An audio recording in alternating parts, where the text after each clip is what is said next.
તમે તમારી ભૂલનો સુધારો તો સફળ થવાનો કોઈ ઓપ્શન જ નથી ને. આ સીધો હાઈવે જાય છે.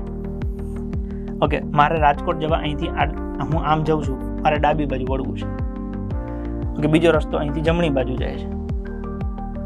મારે જવું છે રાજકોટ, હું અહીંથી ડાબી બાજુ વળું છું તો રાજકોટ આવે. પણ માની લો કે જો હું અહીંયા આ બાજુ વળી જાઉં છું અને પછી હું રાહ જોઉં રાજકોટની, તો કોઈ દી આવવાનું જ નથી. હું દર વખતે અહીંથી જાઉં, અહીંથી વળી જાઉં, આમ ફરીને પાછું આવું, વળી અહીંથી વળી જાઉં, વળી અહીંથી વળી જાઉં. એમ તમે દર વખતે એકની એક વસ્તુ કરો. પરીક્ષા દેવા ગયા, ગણિત છોડી દીધું, ના પાસ.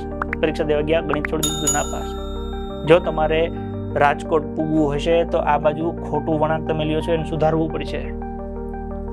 એમ તમારે પરીક્ષામાં પાસ થવું હોય તો જે ભૂલો કરો છો એ ભૂલોને સુધારવી પડશે, નહીતર પાસ થવાશે નહીં. તો ભૂલો સુધારો. સુધારવા માટે મદદની જરૂર પડે ને અમે તૈયાર છીએ.